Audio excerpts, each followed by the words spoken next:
How do you make business problems disappear? Wrap them in bacon. For business owners, marketing execs, and anyone trying to grow your business, pump your profits, and make more while doing less, welcome to Bacon Wrapped Business with Brad Costanzo. Sizzling hot business advice guaranteed to make you fat. Profits? Every week our chefs will serve you proven recipes for ramping up your revenue. Now here's your host, Brad Costanzo.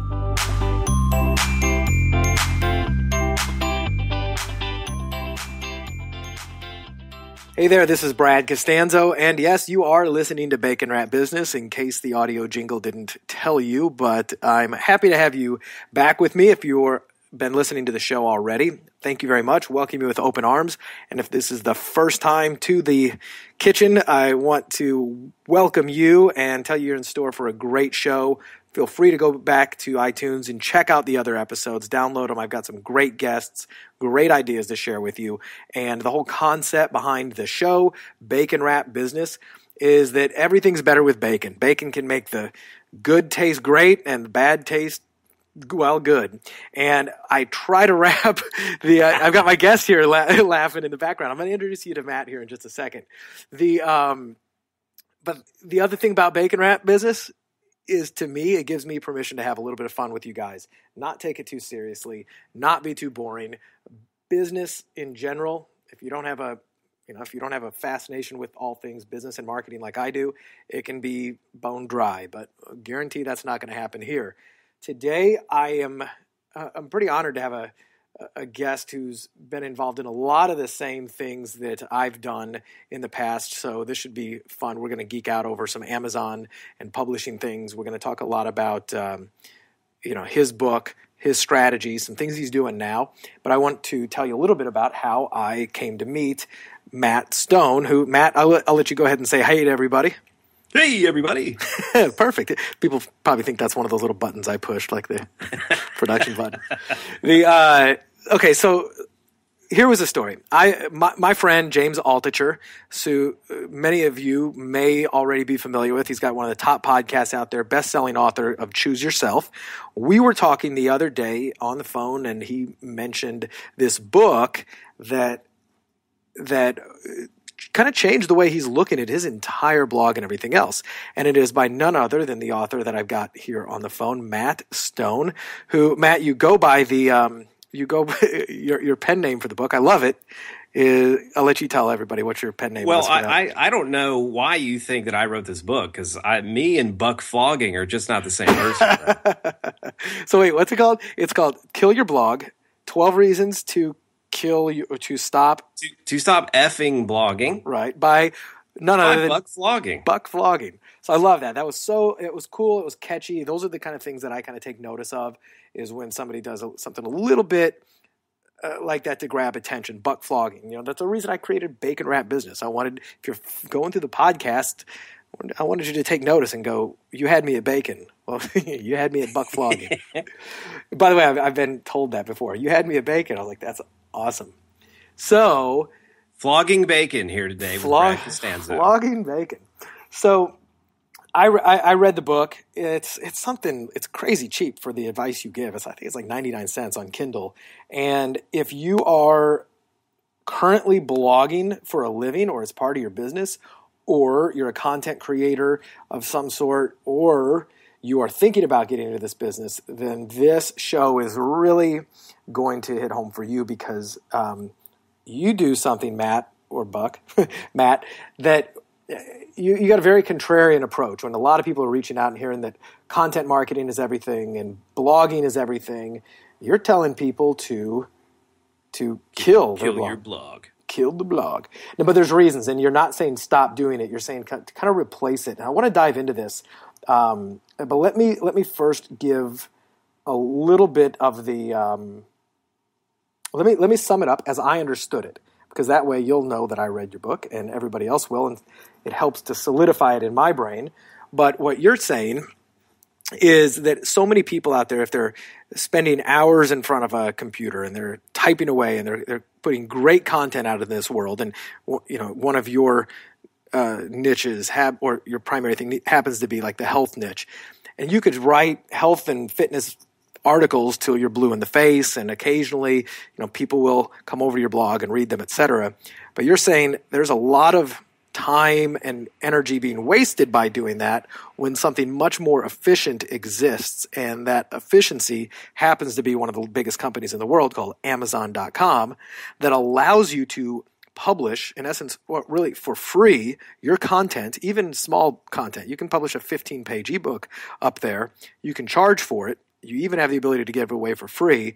And then what your book is telling me is that if I use my blog to build a list and leverage Amazon and tease them that, look, you're going to get access to my books, you're going to get access to free stuff, etc., then that list accesses my content on Amazon. That propels me up the ranks of Amazon, which allows more people to find me, which allows people to find my blog and opt into my list, and it's a cycle. Did I get that even close to being right? You're pretty close. One thing that I will interject on is that I do think that blogging and building a subscriber list, I look at those things as two separate objectives, in a sense, right? Because blogging is giving people away a bunch of free content. Getting subscribers, if you're blogging, people are just not going to really subscribe. People only enter their email address at a high rate if they're really forced to. And even if you try to give them all the free stuff in the world, unless you are just somebody really special with something special to say, you're just not likely to see a high subscription rate. When I was blogging, I had a very successful blog. I was just rocking, 10 to 20,000 page views a day, and a lot of activity, over 100 comments, sometimes 400 or 500 comments on every post. Just really doing very well. And I built up an audience and a regular following, that people that followed me, I had great exposure. I was getting a lot of podcast invites, and I don't have that much bad to say about blogging because, at the end of the day, it did work for me. Work being defined as I was able to start blogging and get to the point where I could stop doing any other source of work for income. So blogging worked for me. But I do think that in hindsight, after doing it, I could have done things a lot more efficiently. I feel like I could recreate myself and my success more like in 2 years in what took me over 7 to achieve. And I think building subscriptions is very different. So one of the things that I did is I switched over to an entirely subscription-based model, and I hid all my old blog content. I actually killed my blog. And even though my traffic went down by 80%, my subscriptions went up by 20-fold. Really? Oh, yeah. I went from getting 5 to 10 a day to getting over 100 a day in the first couple of months. And off of a fraction of the traffic.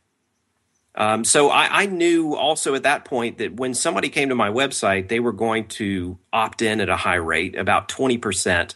And I was going to build this subscriber list, and then I knew exactly what I was going to do with these subscribers once that they were subscribed, which was I created a 25-part autoresponder series, which I call an e-course, giving them all this great free content, giving them free books along the way, doing all this awesome stuff for them, doing what Frank Kern would call shock and awe coolness.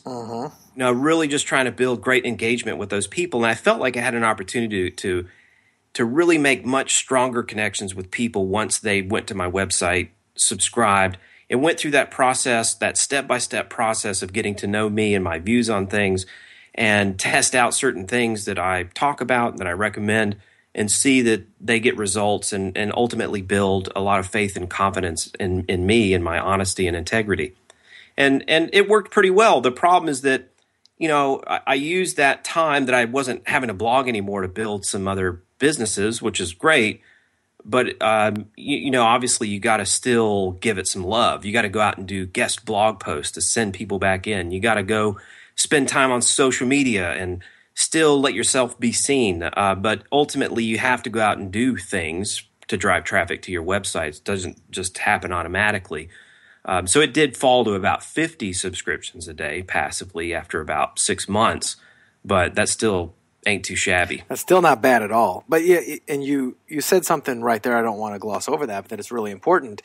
You're guest blogging, you're you're being a guest on podcasts and other interview shows, and you're being in social media, and you're letting people have a taste of you there, and you're adding value to somebody else's blog or subscriber list in order to get them over to you. But then when they come over to you, you're not just saying, here, get all my content for free without doing anything. You're, look, subscribe to my newsletter. This is how you get my stuff. Plus, you get other benefits. You're not just getting an e-course. You're getting you talk about the books that you also get, and this is one of the the way that you really leveraged Amazon was I thought was really genius. But can you elaborate on that a little bit more? So if I'm a subscriber to your list, and I'm here on your web page right here. Happy to give it out. 180degreehealth.com. Is that correct? That's right. Cool.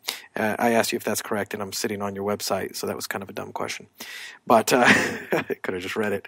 180degreehealth.com. And you just said, hey, you just found 180-degree. Whoops, something just came up. There we go. 180 Degree Health. So you're here now. What? Start by signing up for the free Raising Metabolism e-course. It includes a full set of tools explaining what your metabolic rate means for your health. There's a few other things, tells you exactly what this, and it even includes 5 free ebooks, many of them bestsellers on Amazon's. No gimmicks. The choice is yours. Subscribe, basically. So you're asking people to, here, join me. So I wanted to explain if somebody's not looking at your page. It's, in essence, it's a squeeze page. It's a subscribe to my stuff. Yeah, it's basically, I think the key term for anybody who is in the website business, the internet business, is to really identify what your most desired response is out of your user. I mean, what do you really want them to do? And then make sure that your website and everything that you do is congruent with that most desired response. And that could be based on many things. Like, we were talking about before we started recording, you have to think about what you like doing. I mean, if you don't like blogging and you like writing books better, then you should optimize your site for a strategy and a system that helps support book writing instead of depending on blogging in order to get traffic in and build a following. Right. So then at what point and how do you leverage Amazon with this? And this is going to play into something else besides the blogging. It kind of goes into the publishing side. We'll jump in that in just a moment. But tell me about how you integrated the two and took advantage of that. Well, the top nonfiction Kindle author on the planet, most days. Occasionally he gets jousted by somebody.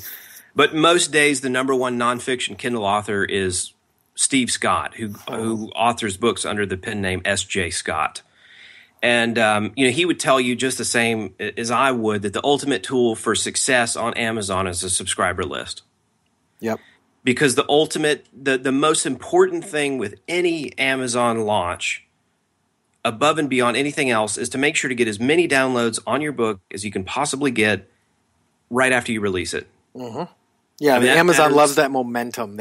Amazon loves that. They will throw you and your book in front of other people's eyes for ages after you've shown them that you can get a lot of downloads out of the gate. Right. They love that. And if you have a soft release, that book may never sell. You might struggle to sell 2 copies a month, whereas a strong launch will ensure that you'll sell copies every single day.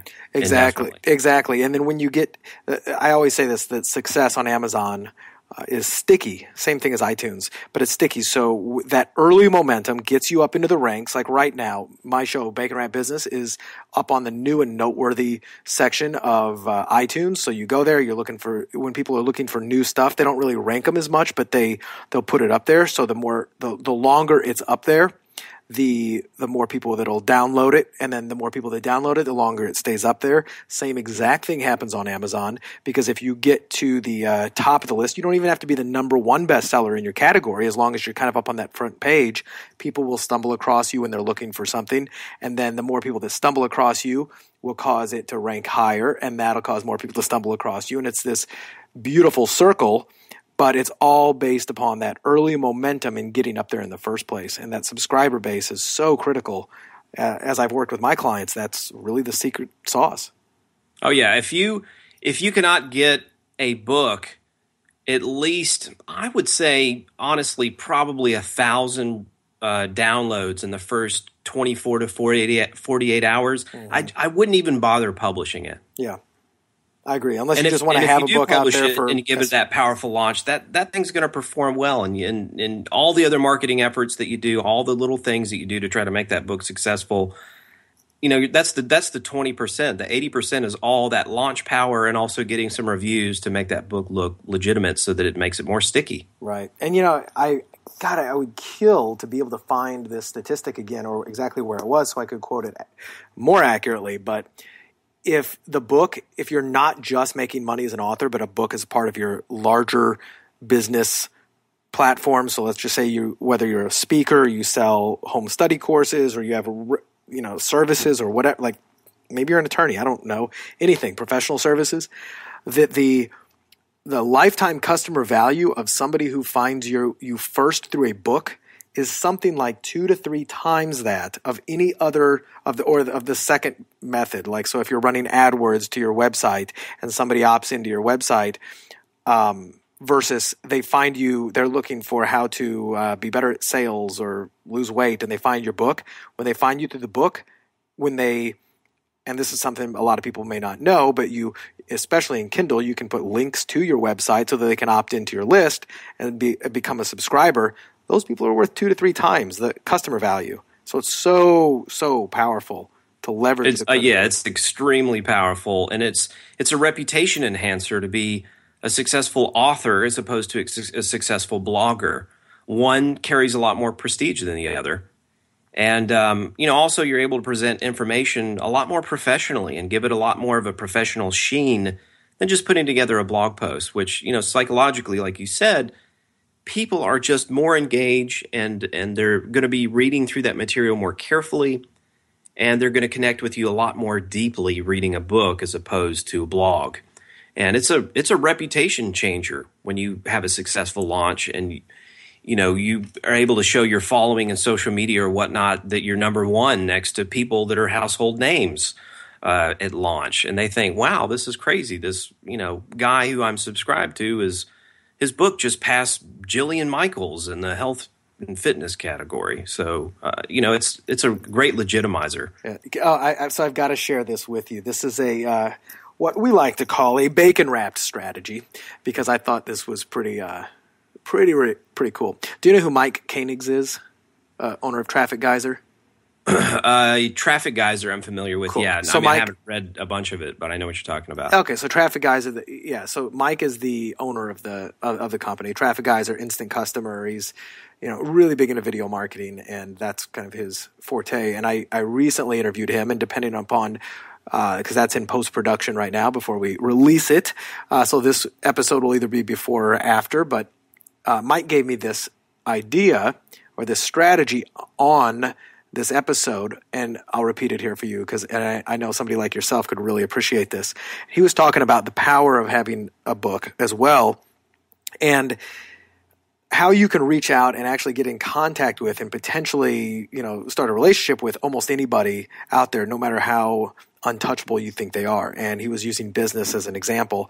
And he just asked me to think of think of somebody who seems totally out of reach. I was like, I don't know, Mark Cuban, I just threw out a big name. And he goes, okay, well, let's just use this as an example. And he goes, this is not going to work every time, and it may not work in this case. But let's say you've got a great book on, let's just say it's business, let's say it's personal development. It doesn't really matter, and it doesn't even matter that it's Mark Cuban.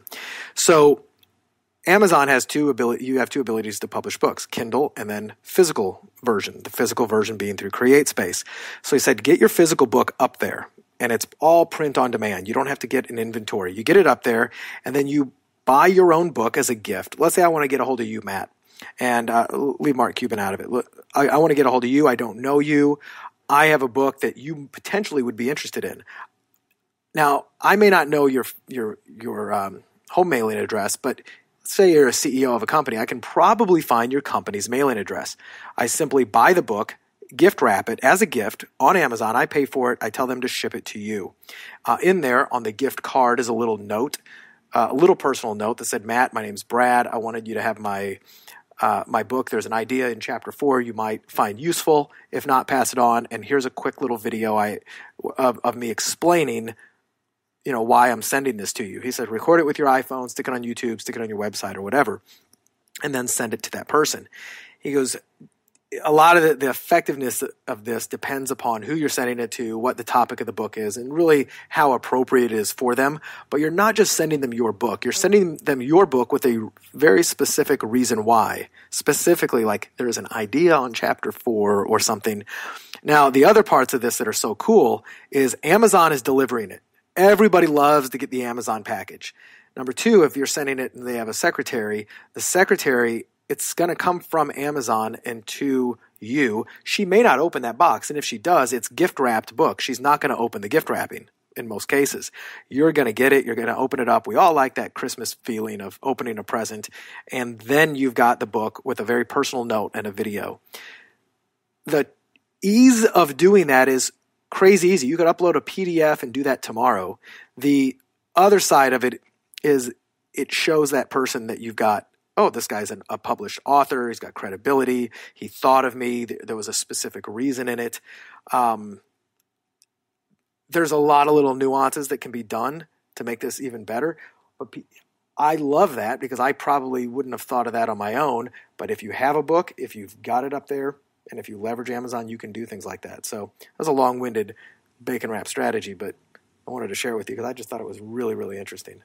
No, I mean, I'll throw you back a bacon wrap strategy as well because that's awesome. You gonna throw me back some bacon? I'm gonna throw you back some bacon, Brad. That's what I'm saying. We had recently, my partner Rob and I built a publishing company called Archangel Ink, and INK, Archangel Ink. I like Very it. clever. We're so clever. You're so clever, Buck. You're so clever, Buck. So Buck Flogging is everything he touches turns to gold. It's magic touch. No, but here's what we did, and this is the honest to God truth, right? And this is a great lesson for anybody thinking about entrepreneurship or internet-based business, anything, because there's so much more efficient ways to go about doing things. And that's what I said when I feel like I could recreate my success in 2 years instead of 7. It's this kind of thing that I would utilize to make that happen. And what we did, we spent a whopping $300 to get this website, and we made a autoplay video, which we ended up just taking. We're probably going to take it down tonight, so we're not even using what we spent most of our money creating. So basically created a website with no money. And our expertise was all the things that we learned about Kindle publishing, create space, the print on demand, like you just talked about, as well as the audiobooks. And, SEO and all the things that we learned, proper launch strategy, how to get more reviews, all the little secret tricks and tactics that make an Amazon launching a lot more successful. We decided to put together a publishing company to help people out with that. So, we basically put no money into this. And our specialty was, really, I got to see the difference when we started adding different formats. Right. We just started out with Kindle, and that was great and all, but we started adding paperback and audiobook, and we had a couple of powerful revenue streams. There's some advantages to that. For example, if you have a paperback listing, on the Kindle listing, it will have a strike through of the price of the paperback, and then it will show the price of the Kindle price, which is much lower, and then it will show the savings. So it actually increases the sales of your Kindle book just by virtue of the fact that the way your price is listed is different, and it makes it look like it's 40% off. Oh, I know. The price of the paperback. Yeah, I used to do very similar stuff, like especially, this gets a little more advanced. If you're not publishing on there, you may not know the KDP Select program where you can Amazon allows you to give your book away for 5 days, I believe over the course of 90 days. So you can just run a 5-day promotion, just giving it away for free. Well, I may have been selling the book for 99 cents or $2.99, just to the general public. But if you can increase the price of the book, of the Kindle book, to let's just say $9.99. And then the minute it goes there, you drop the price on the KDP to free promotion.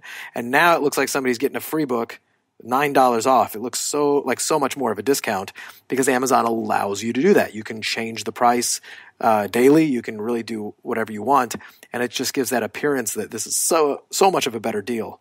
And it kind of goes right in line with what you were talking about with the whole cross through. And that's like, oh my God, that's great. Yeah, definitely. Little things like that, you could talk about them until we're blue in the face because there's so many different ones. I mean, there really are just so many little things.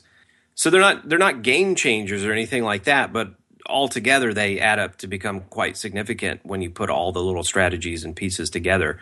Now, back to the bacon wrap strategy here. Mm-hmm.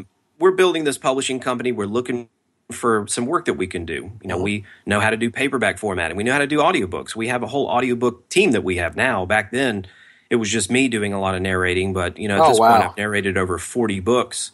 Personally? Yeah. So I've got a pretty good narrator resume as well. But anyway, we were looking for some projects to do, and so what I did in an efficient manner, this cost me no money. It took me a total of 30 minutes. I went out and looked at all the people who write about indie publishing, right? Mm-hmm. How to be successful on Amazon, blah, blah, blah. There's a lot of people writing in that niche. And it looked like to me the two of the biggest ones on first glance that seemed really appropriate to the type of content, the type of authors we were looking for were Steve Scott and Tom Corson Knowles. Okay. And I emailed those guys. They emailed me back, had a phone conversation with Tom. We offered to do a free audiobook for him to say, hey, man, you got 70 authors that you published or something like that. You have 30 books that you've written yourself. I see that you have no audiobooks. Let us do an audiobook for you for free, and you can put it out there and test it and see how it sells. And we did it, and he put an audiobook out there, and he saw how much money it was making, and he sent us at least 30 projects since then. Wow, nice. This was 6 months ago or so. We did the same thing with Steve. We didn't do a free book for him, but his books were selling like hotcakes, and I was just in complete and utter disbelief that this guy, like I said, he's the number one selling nonfiction author at this point. He wasn't quite that high back then, but he was still killing it. His books were just selling like crazy, and he didn't have a single paperback, and he didn't have a single audiobook. And Really? I just told him flat out, dude, you're missing out on a lot of money by not having your book in these other formats. All you have to do is send us a manuscript over. We'll make it as painless as possible. We'll hammer that stuff out. It won't even be that expensive. You'll make all the money you spend on it back in 1 to 2 months, and then you'll have this other revenue stream for years. And he was skeptical. And a lot of indie authors have heard that the audiobook production is too expensive and there's no money in audiobooks and stuff like that, which is completely outdated information. Mm-hmm. And the dude is destroying it. I mean, he's in the same category as James Altucher's Choose Yourself on audiobook, which does quite well on audiobook, but Steve's got like 3 books ahead of James's on audiobook. Wow. Yeah, audiobook making is thousands huge. of dollars a month just on audiobooks now. Yeah, it's so funny. I'm personally, although I love listening to podcasts, like I listen to podcasts now all the time, just in my car and whatnot. I've always been a big just reader because I can read and I can go through and highlight and do stuff like that a lot quicker than the audiobooks. And I personally discounted them a little bit as well because I thought, well, if I don't use them, I can't imagine a lot of other people are using them. And I am blown away by not only the statistics on success, but almost every single one of my friends, when I tell them to get the book, they always ask me, is it on audio? And they use audible.com, which I believe is owned by Amazon, if I'm not mistaken. Yeah. But yeah, so I'm actually, I believe, a minority. I know with my friends, they're all listening to audiobooks, and a lot of times you can speed them up. They'll listen to them in the gym when they're doing cardio. And it's one of those channels that if you're not doing it, you're actually missing out on just income. I mean, it's right there. It's waiting for you. If you can get your Kindle or physical book done, audiobook is definitely a very strong channel as well. So yeah, it depends. It depends on some factors. I mean, just like anything else, you have your investment that you put in the beginning, and then you have to estimate how much money in sales you're going to make and how long it's going to take for you to get a positive ROI, just like any other business thing. And it just depends on the sales volume. It depends on the length of your book, because the shorter the book is, the more obviously it's a lot cheaper to produce an audiobook. As the book gets longer and longer, it becomes extremely cost prohibitive. So for Steve, who writes books 12,000 to 17,000 words that make for, mostly 90-minute audiobooks, somewhere in that range, 90 minutes to 2 hours, they end up being $6.95 for the customer, which is nothing. Cheap. Yeah, it's pretty cheap. And one of the reasons there's this huge migration to Audible is because they have like one of the best affiliate programs on the planet. Right. And a lot of people are promoting Audible as an affiliate.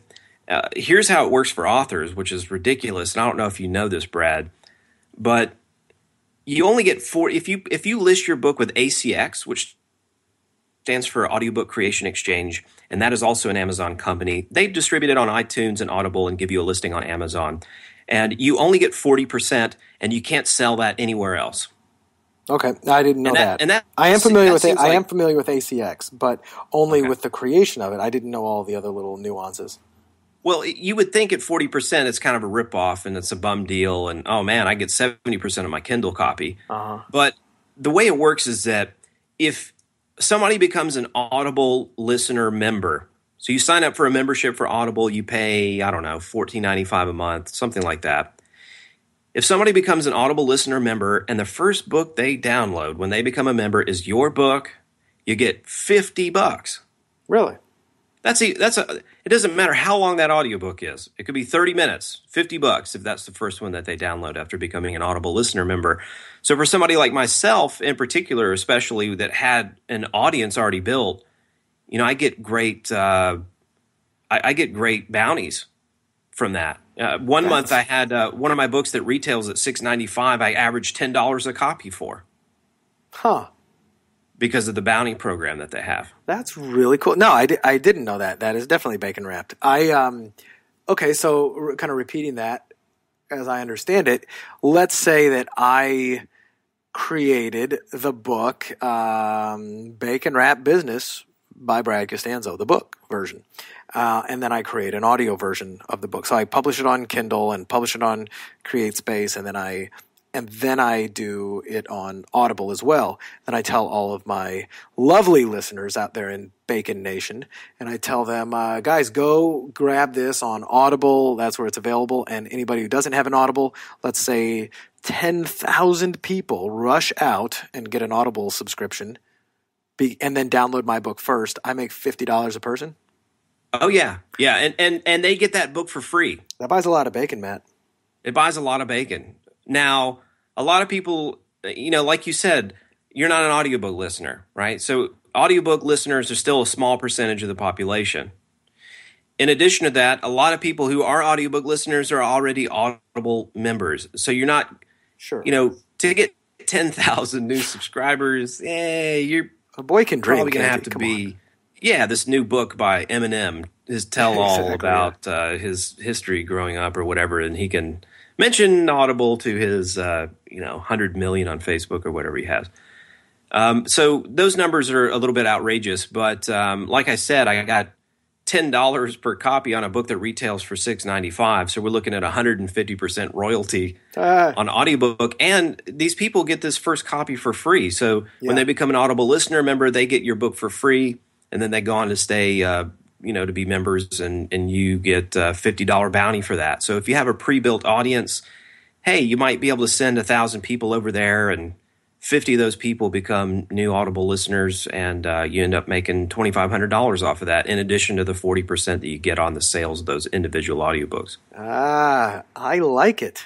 No, I definitely didn't know that. That is really, really good to know, and I can already think I've got a handful of clients that I've published for, and we've even talked about going the audio route, but just haven't really, I guess, time-wise or whatnot, haven't pursued it. But that kind of opens up an entirely new revenue stream. I love it. Going to be a new part of my strategy. Hey, send them on over. We do audiobooks for cheaper than anybody, and they're great. And we have freelancers all over the place. Our narrators have real recording studios in their homes. I mean, we're turning out some of the best audiobooks that money can buy, and we're doing it for the typical rate is $300 to $500 per finished hour. Okay. You can That's good. pretty That's much really pack good. in about 8,000 words into an hour of an audiobook, right? So if you have a short book, let's say 20,000 words, that's going to be a 2.5 hour read, and the standard rate is going to be between $300 to $500 on that 2.5 hour book, and it's still going to be quite cost prohibitive. We do it.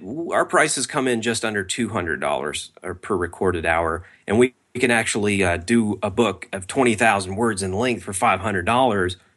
And then you could turn that thing loose and start making a couple $100 a month and earn that money back really quick. Wow. So 20,000 words is roughly, just to give people an estimate, roughly how many pages if it was let's just say it was in a little paperback book, 6x9 or something like that. Yeah, it'd be about 100 pages maybe. Cool. Yeah, perfect.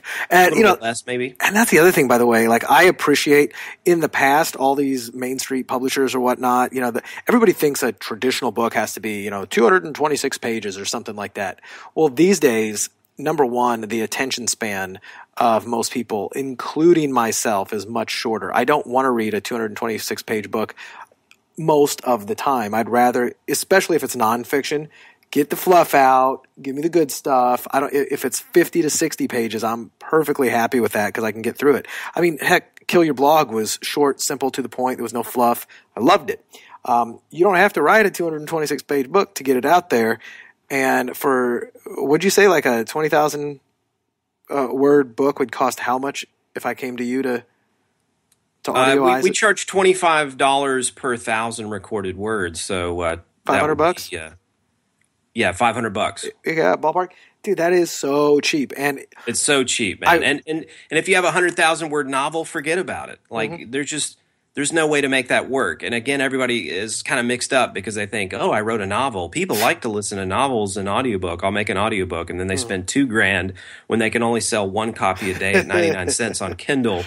And yes, there's no money in audiobooks, but surprisingly, I think these short nonfiction books that people are just churning out really, really quickly, they are perfectly conducive to making a great profit in the audiobook market. Perfectly conducive for that. That's great. Now, so what do you say about, let's say it's nonfiction, but if it is let's say I'm trying to brand myself, it's something about Brad Costanzo, and it's, more of a, it's not it's not an impersonal book. It's more of a personal book. How important is it for me to read the book versus hiring a professional voice? Well, it's a give and a take. I mean, you in particular, you have a good voice. I wouldn't deter you from narrating your own books. Thanks, man. But it's a lot freaking easier to have somebody else do it for you, where literally you just send over the manuscript and boom. Right, but do you manuscript find and a little money, and then boom, you have an audiobook. Do you find any of the authors that you've done this with? So that's a piece of cake. But yeah, I mean, you can definitely read your own audiobooks, and that I've done that with all of mine. That's how I got started as a narrator. That's great. Yeah, and, I've actually tried in the past, and I personally stopped just because it got so. Whenever you're reading your own book, you really have to articulate. It's not, you don't want to be sloppy, and it's really easy to mess up and kind of screw some things up. So if you're thinking about doing it on your own, it can be a nightmare, especially getting the quality just right. But yeah, I mean, our narrators that we have, I'm not doing as much narrating now, primarily because the narrators that we brought in are better than I am. It's a disservice to our authors for me to be reading when we have more experienced people that are better equipped to do it. And these guys are so good that they literally we'll send them the file in an email at like 10 a.m. and like 6 o'clock later that night they send back the finished audio. Are you kidding me? It's unreal. Now we go through and we do some editing, we do some final listening, we get the thing really clean, we break it into chapters, we get it, basically perfectly up to ACX's publishing specifications, and that takes some time and some money on our part. But I mean, we got some great people. I don't know how the hell we found them. I just feel like the luckiest dude on earth and these guys are talented.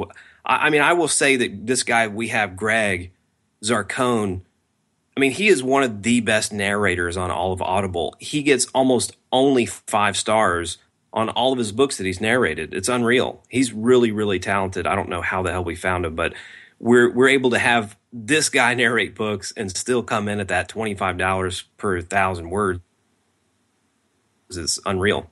Okay, so what kind of authors do you typically work with? Is it primarily nonfiction? Yeah, we just published our first fiction recently, and we just didn't get the launch force that we needed to make it succeed. So we're postponing our fiction publishing. We hope to get into it later. Fiction is really, really hard to market. So once we build up our launch platform a little bit better, we're going to have a huge leg up over 95% of all the other authors in the world who are trying to indie publish as fiction authors. And I think we're going to be really successful in fiction as well, but we're just not quite there yet. Yeah, fiction is a weird bird. It's where the majority of the book sales are. Majority of people still buy fiction versus nonfiction. However, it is really hard to market it because it is it's like art. It's a very subjective. A lot of it happens word of mouth. A lot of groundwork, building up a following, and yourself and myself, we've got direct marketing backgrounds. We're used to writing a sales letter, making an offer, and and a call to action, and solving a problem with our marketing. Like, hey, if you got this, go buy this, and you can do that in nonfiction a lot easier. And that's one of the reasons I never really got into the fiction side, although I definitely contemplated it because there's a lot of money there. One time I started thinking, and there's probably still something to be said about this strategy. So if you want to run with it or anybody else does, feel free. This is one of those, you have ideas and not enough time. But I remember when, 50 Shades of Grey was just absolutely huge. And still all, erotica and romance novels are still some of the absolute best sellers out there, especially on Kindle, because women can buy them and not walk around with them. It's in their phone, it's in their Kindle, right? That was the whole thing about 50 Shades of Grey. And by women, you mean Brad Costanzo, is what you're saying. I mean me. So, by the way, it was really funny when, just a sidetrack, when I was going to Europe and I was with my girlfriend and I was talking to my mom, just saying, hey, bye, yeah, we're at the airport and we'll have a safe trip. And she said, yeah, put your girlfriend on. I just want to say bye. And I was like, so I give the phone to her and I don't know, I'm looking at my boarding pass and then I hear her go, what's it called? 50 Shades of what? So there was my mom recommending 50 Shades of Grey to my girlfriend, and I was kind of like mortified, but I didn't know if I thought it was cool that my girlfriend was going to read it or that it was uncool that my mom recommended it literally in front of me. Another story, another time. That being said, I started to look at some of the stats like on erotica novels and erotica and romance, and how many of them are self-published. I mean, it is crazy. Self-publishing is so huge right now, and so many people are publishing their stories on Amazon. And I started to look at them, and inside the books, so if you're a big publisher, your publishers almost never even put a call to action to subscribe to a newsletter in their books until somewhat recently. I've seen Simon & Schuster do it, but you're subscribing to the publisher's mailing list, and that's fine if you're the publisher, but it doesn't help the author that much. A lot of these indie authors, one of the things they were not doing to a massive detriment is they were not putting any links inside their self-published Kindle book that says, hey, if you'd like to get more from me, click here and sign up for my list and I'll let you know when the next book comes out. And there are so many of them out there who just publish it. Some of them were killing it, absolutely doing tremendous numbers by their ranking on Amazon. And I thought, if you just reached out to a bunch of these self-published erotica authors, for instance, and just said who you are, what you're doing. The beautiful part about a Kindle book especially is that you can re-upload the file and it changes on a dime. So every new buyer gets something. You could literally ask them to include one page. You could probably pay them $50, I don't know, something nominal, to include one page in their book with a link to an opt-in form. And you tell them, I'm building up a publishing syndicate of independent authors of erotica stuff, and what this will help you do, I'm paying you to help build this list so that when you write your next book, we are going to email the entire book and let everybody know about it. And it's the power of of a private syndicate like that. And the main reason I thought that could be powerful is because people are having tremendous success and they aren't capturing names. They aren't building a tribe or a following. And that kind of brings me to one of the next things that you did, and you shared this with me offline, is this Buck Books thing, but you were talking about a launch platform. So, my little idea, I didn't know if it was a good idea or not. I didn't run with it, but that's just kind of how I think. Like, man, there's all these people out there with unexploited real estate. But what is this Buck Books that you built? Well, obviously it's Buck Flogging, and you'll see his beautiful face. Is that Buck? That's Buck on the dollar bill. I love it. Yeah, that's Buck, baby. That's Buck. driving the ladies wild. Yeah. Okay, so this is a launch platform for you, and when you were telling me little details about it, you said you were kind of blown away by how successful. Yeah, well, first of all, going back to what you said about getting subscribers, and like we said originally, you really should be able to get, you want to be able to launch a book and at least be able to get, 20 or 30 reviews and 1,000 downloads early. Mm-hmm. And if you have a subscriber list built and you release that book really cheap at 99 cents, or in some cases what I do is actually release it for free, so I'll get even more reviews and more downloads. It's all the power that you would ever need to be a successful author. Mm-hmm. It's as important as writing a good book. I mean, it is half the battle is just being able to build a subscriber list of people who like your work that you can directly communicate with when you have something new to come out, when your books go on sale, so that you can prop it back up in the rankings with some discounted buying activity. Mm-hmm. I mean, it's everything. So anyway, we have this 99-cent launch thing is really powerful, but obviously very few authors have enough subscribers on a mailing list to be able to get those 1,000 downloads and some of those early reviews. So what Buck has done, this is Buck's genius idea. I can't take any credit for it. No, that's all Buck. It's all Buck. He what we're doing is we're getting a bunch of books and authors together to mark their books down to 99 cents all on the same day for a 24-hour flash sale. And then all those authors using an affiliate link, so they can actually get a little affiliate commission to drive traffic to the page. They drive as much traffic to the Buck Books page as possible, which is archangelink.com/buckbooks.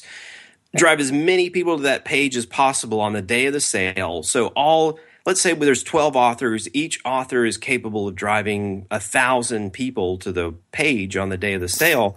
We have 12,000 people that descend upon this website.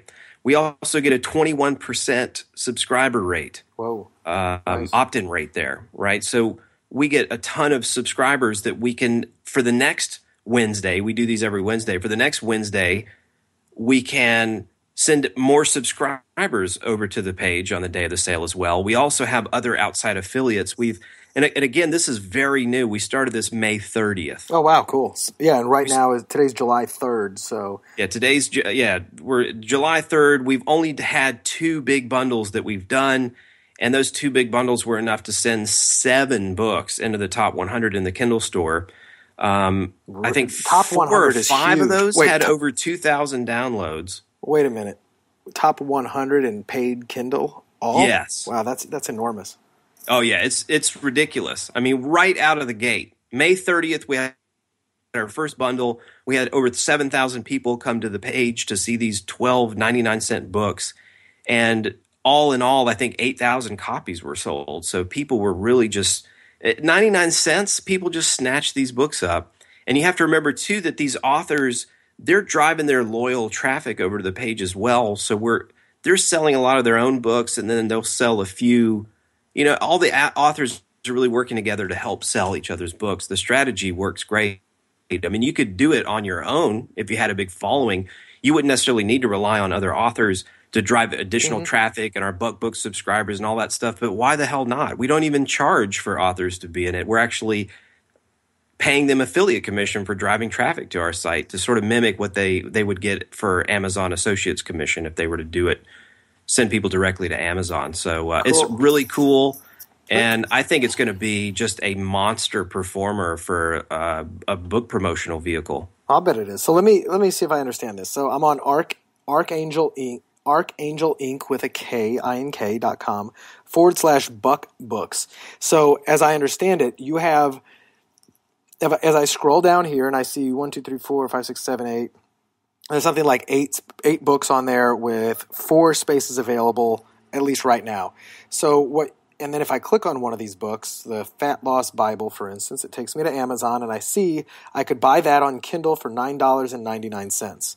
Right. So, well, you'll see there's a timer on there. Right. That one hasn't started. That's for the upcoming one that we're having on July 9th, which Right. is a sort of a fat loss, summer slim type of themed bundle. Cool. So you're gearing up for it. We're gearing up for it. We're filling in the last slots and Nice. trying to get everybody all dialed in and ready to go on it. Nice. Okay, so the next thing you're going to do is tell all the authors who are participating on this, everybody go into your this is assuming that these are not all people that you published, or these are some of them you published, some of them that you didn't?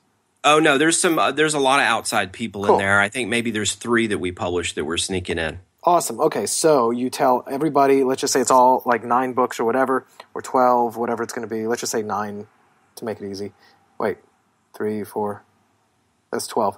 Yeah, So, we usually try to do 12 unless we just can't find 12 authors to participate. cool. So I got 12 books here, and then everybody drops the price to 99 cents at the exact same time, right? Like Tuesday morning, the day before the Wednesday sale, everybody drops just the Kindle price to 99 cents. Cool. Now, if they have hopefully they have a list and they have a following, whether it's social media or an email following, and everybody sends as much traffic as they can to this, saying, "Hey guys, go get my book and pick up some more. Pick up 12 books for $12." Yeah, basically they'll say, my book is on sale for 99 cents, go get it. And instead of linking directly to Amazon, they link to Buck Books. Right. And if authors are trusting enough to be able to all do that together, working as a team, it provides tremendous cross-exposure for everybody else there. Rising and the tide authors lifts all invariably boats. sell a lot more than they would have if they would have sent people directly to Amazon. Plus, the authors that really send a lot of people over, hey, man, let's do this every week. We're going to be recruiting them to get them in as many bundles as we can. They're the ones that are sending over subscribers. We also have a subscriber list that we're building, and we promote books directly to that subscriber list.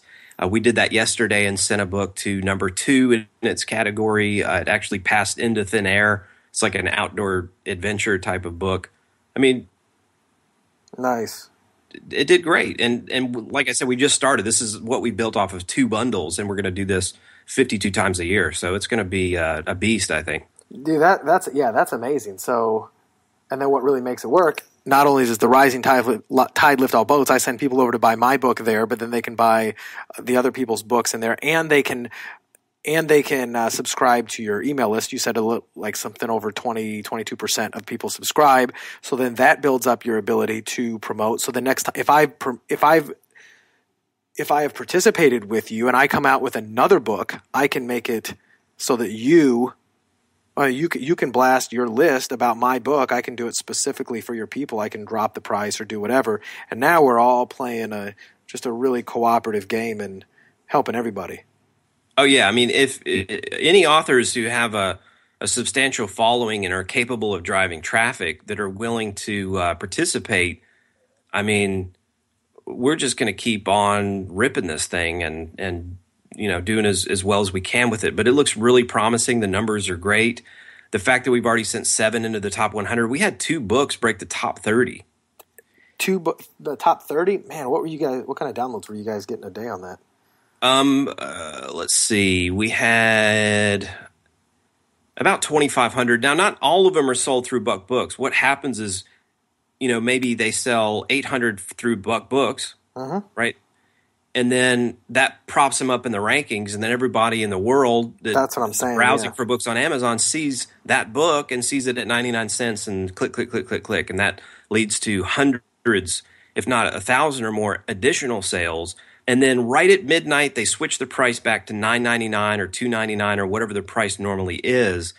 And then they go on to get at least a week or two, and sometimes much longer. And especially if it's a new book being launched, it's a permanent improvement to what they would have seen otherwise.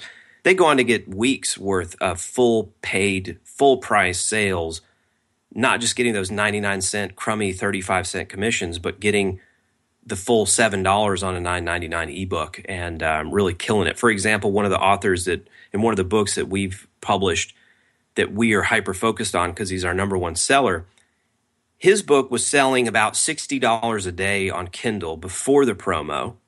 He sold 2,000 copies during the promo, made it all the way up to 35 in the Kindle store. The next day, I think he sold over 100 at $9.99. So he made like $700 the following day. That's great. And then after that, he sort of settled into the $100 to $150 a day range. And of course, he went from having, I think, like 25 reviews to 70 something now. So it's just, and that was just, I mean, we're just talking about 5 weeks ago. It's really done amazing things for him. And his sales are still elevated 5 weeks later beyond what they were the day before that promo that we did for it on the 30th. That is cool. You know, so I was on your Facebook page the other day, and I noticed you did a post, and I'm thinking that you had something to do with this. I see 20 life-changing books box set. 20 best-selling authors share their secrets to health, wealth, and happiness, or whatever. Is this something that you had involvement with? Yeah, this was put together by Tom Corson Knowles. Okay. Like I said, I reached out to Tom with an email, and you know, like you said, you could reach those big people like Mark Cuban, but there are so many people out there that are medium-sized influencers on the internet. Mm-hmm. They're big enough that they have a following. They have, 5,000-10,000 likes on Facebook. They get a little web traffic every day. They got 5,000 subscribers on their mailing list. There are thousands of people like that on the internet, and they're not so big that they'll blow you off, or that you have to get through 8 different assistants before you reach them. They're literally going to answer an email that you send them 2 hours later, and that's how it was with Tom. Now, when I contacted Tom has TCK Publishing. He's doing almost the exact same thing that we're doing. Okay. So instead of treating him like a competitor, I said, hey, man, I know you're a good guy. I've read your books. I'm familiar with you. And he'd actually interviewed me for a podcast appearance on something health-related a couple years prior. So he knew of me, and I knew that. I just told him, all we're trying to do is help authors be more successful. It's an endless abyss of people looking to, basically put out more professional products and sell them better. And we're doing the same thing here. We're not trying to be competitors. And from day one, we've been just trying to collaborate together to help each other. That's great. So in whatever way we can. So he put this together. I was going to say, he put this together. We snuck one of our authors in there. Mm-hmm. Same author I was just talking about, Golden Boy, we call him. His name is Ari Whitten. His book's Forever Fat Loss, and it's just killing it. But we snuck him in there. And then I promoted that through the Buck Book subscriber list and also my other subscribers that I built through 180 Degree Health. And we sold, maybe 700 or 800 copies of the book and helped it reach, I think it made it up to around 30, 35 in the Kindle store as well. But again, that was a similar deal, but a little bit of a different take on it. You have 20 authors promoting the same book instead of the same page. And I think they sold 6,000 or 7,000 copies. They were really trying to hit the New York Times bestsellers list so they could all put that on their resume. Yeah, that's great. That was what they were shooting for. I don't know if they're going to quite make it or not, but they came pretty close, and it was still a really fun event. And, I try to sneak at least one of Tom's books into our book bundles every week for free as well. That's how brotherly our relationship is. And I think that extension of goodwill has been largely responsible for how easy we were to turn this thing into non-existent to very successful in a heartbeat with no money. Dude, that's amazing. I love it. I love what you're doing there. And I'm on the Archangel Ink page right now. So let's say somebody wants to publish with Archangel Ink. They don't want to necessarily go it themselves. They want to work with you. Traditional publishers. I say this, and I'll even start off with this because a lot of folks who will hear me, they know me as an Amazon guy, and I'm an expert. I've done, a lot of books on Amazon. I have a lot of expertise about this. I've been interviewed by other people for my personal Amazon strategies, and then they say, "Hey, can I publish with you?" And that's really not a big part of my business anymore. I do it very selectively for only a handful of clients, and I don't have a big publishing business like you have here. And I'm definitely not doing a lot of the things you're doing. So I think this is great. And at the same time, if somebody wants to be published with you, they can either go on their own. Well, I mean, they can go their own and try to shop it to a big Main Street publisher, which we're not even going to go into the reasons why that's not a good idea in most cases. But let's say they're going to self-publish. They're going to either do it themselves or they're going to come to Archangel Ink with a K and and work with you guys. Who are you looking for? What kind of authors? What kind of experts? What kind of books are you looking for? And then, let's just say I personally want to come to you and do my stuff. Give me the criteria. What are you looking for? Well, I mean, the best candidate for us is somebody that's completely juiced, full of steroids, has a lot of pictures of themselves, spray tanned, with abs busting out, and then writing something about losing weight. I mean, we could sell that all day long. But really, ultimately, this is how we make our assessments, and this is how we do things. We will take a look at a project, and we'll take a look at the kind of initial investment that we need to put in this thing to get it up to what we consider to be our specifications. Right on. Give it a nice cover, choose what formats we think it'll be viable in, all those kinds of things, keywords, book description, editor, proofreader, we do all that stuff. The author doesn't have to pay for any of these things, okay?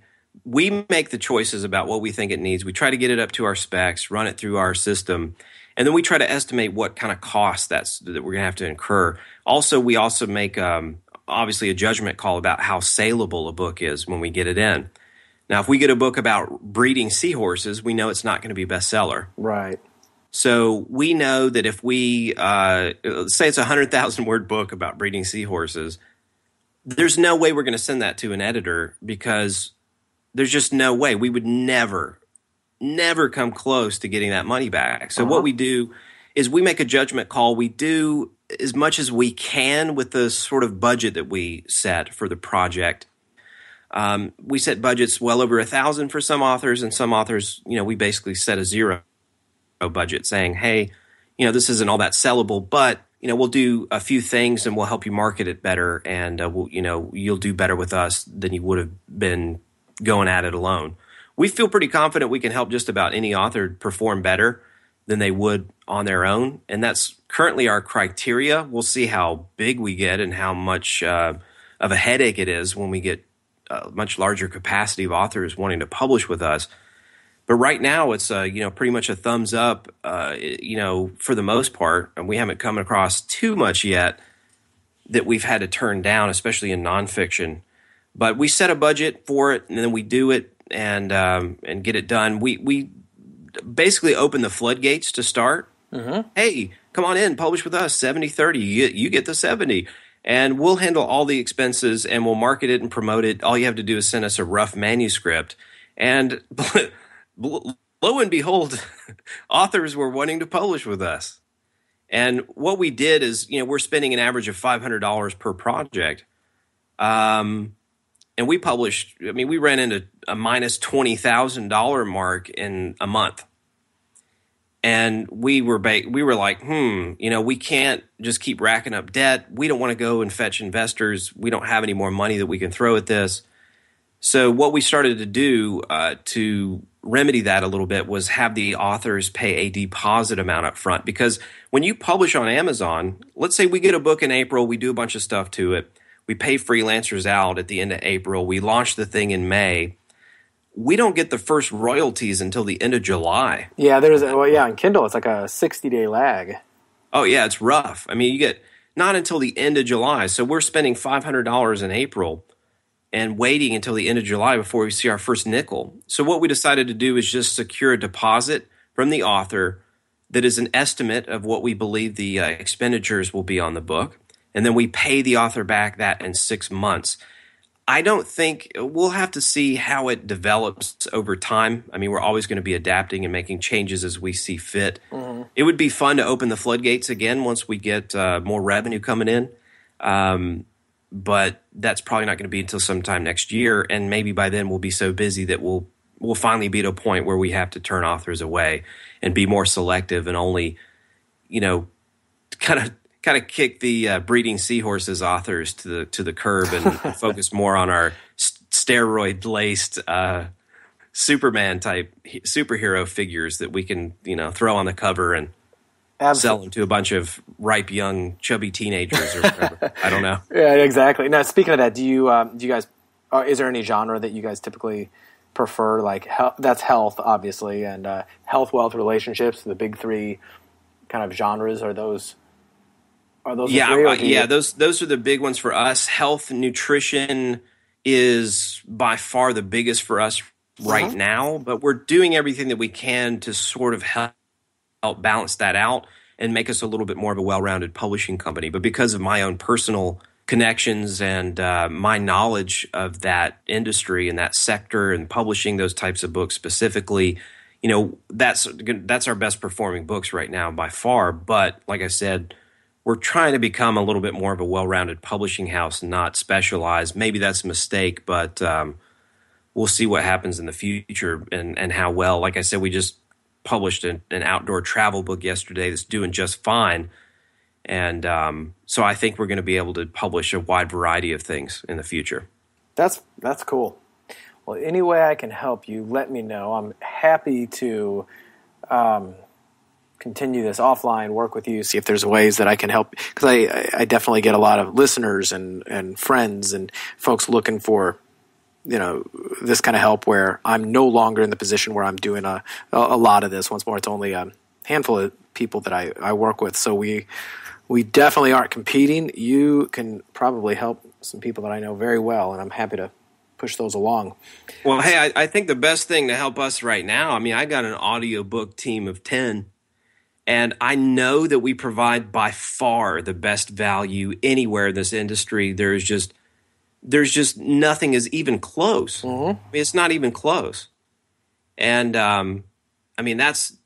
that's where I'm at right now, because indie authors aren't even thinking about audiobooks, and we could churn them out for half price. Do you guys do any? Think they're going to pay for it? And any nonfiction author with a book that's not, the length of the Bible is going to be able to get their money back on a book really quickly. And we have some authors making over $1,000 a month on their audiobook in certain genres, especially that self-help, inspiration, spirituality sort of realm.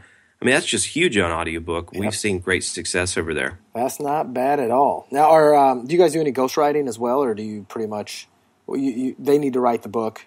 I'm sure. You guys could probably do ghostwriting for a fee if We do have one book that we've ghost written. We're just finishing up putting the last little details on it. It's going to come out in a couple weeks.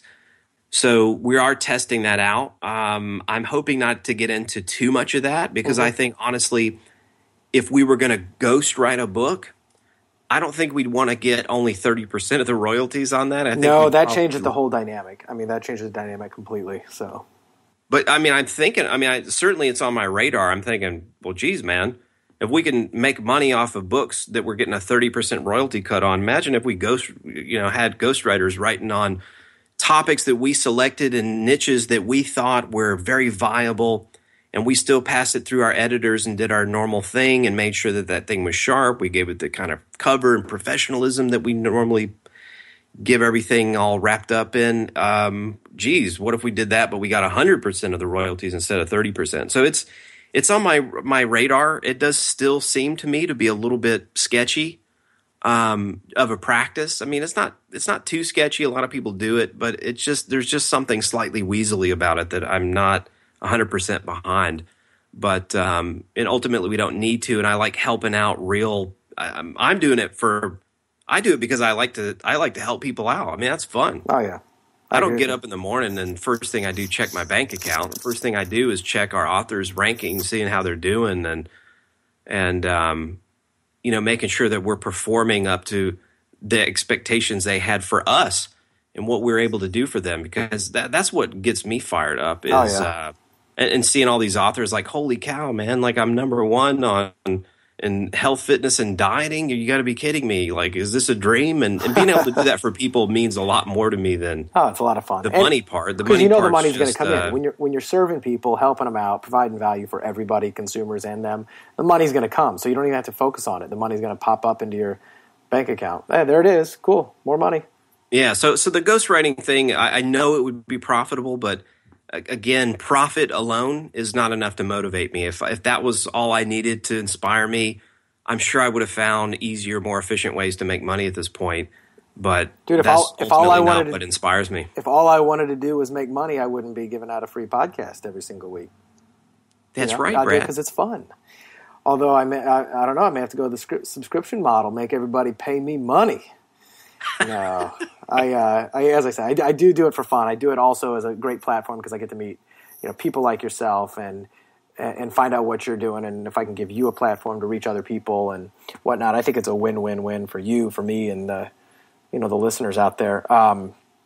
Dude, this has been a blast, though. I really appreciate you taking the time to jump on the call and talk about your business and what you've been able to do. Especially, this is cool that you've had just such tremendous momentum with this, even just recently. I like people who take massive action. That is really, really cool. So if people want to know more about you, go get Kill Your Blog by Buck Flogging on Amazon if you are a blogger, content creator, website owner, etc., or have even thought about getting into that. You can, you just heard what Matt has said quite a bit about that on the early part. If you've never thought about having a book before, you've kind of procrastinated, there's no reason to procrastinate anymore. Get it out there. Go to it's Archangel or Archangel? Archangel. It's Archangel, and I apologize for the complexity of the name, but my partner's name is Rob Archangel, and that's a pretty money. That's his real name. That's a pretty baller ass name. That's not not take advantage of. So we're taking advantage of it. He didn't give himself that name. He isn't like, hey, my name's Rob Smith. You're gonna have to start calling me Rob Archangel. No, he wasn't Rob Smith. He's the legitimate Roberto, actually. But is it Roberto Archangel? Like that's on his driver's license? Also known as Mr. Roboto, I call him. And but tell me that's on his driver's license is Archangel. Oh yeah, no, it is on his driver's license. That is legitimately his name. We are not Catholics. We are not. I would love to be in the car if he gets pulled over by a cop or even carded at bars or whatever. That's got to be so awesome. Go ahead and give me a ticket, Mr. Officer, sir. And I'd just be staring him down like, you give me a ticket, you're going to hell. You see who I am. I don't know. God, man. that would be fun. I'm going to tell the big man upstairs about this. That would, I can just see it. That would be so cool. That is the coolest name I think I've ever heard. But, so ARChangelInk.com, Archangel Ink. Go by Kill Your Blog, and 180degreehealth.com if you want to see your health site. Subscribe to your stuff. I know that I've been there. I really like it. I know James said he subscribed to your newsletter as well. Anybody else, if you're curious about the stuff we've talked about, if you have your own bacon wrap strategy, if you want to share with me, send an email to askbrad@baconwrappedbusiness.com. That's askbrad@baconwrappedbusiness.com. You can also leave a review on iTunes. I read those things every day. Every day we get new ones. I love them. It helps propel the show up the rankings. It helps tell everybody else how much you like it. And the more people that like it, the better we do, the more often I do this. If it falls on deaf ears, I'm just going to hang it up and go make my own money and keep all this knowledge and nuggets to myself. However, I do like to share with you. So please take a few moments, leave a review on iTunes. And if you'd like a second opinion on anything you're doing, your marketing strategy, your business strategy, if you are looking for resources that you don't seem to have and you've asked yourself who else might know somebody that could help me, send an email. Once more, askbrad@baconwrappedbusiness.com. Matt, Buck, whoever the hell you are, thank you for joining me today, buddy, and I look forward to talking to you a lot more. Thanks, man. That was the perfect exit. I really appreciate having me on, Brad. You're a cool dude. I wish you great success with your podcast and beyond, and keep in touch, man. You too, buddy. Take care.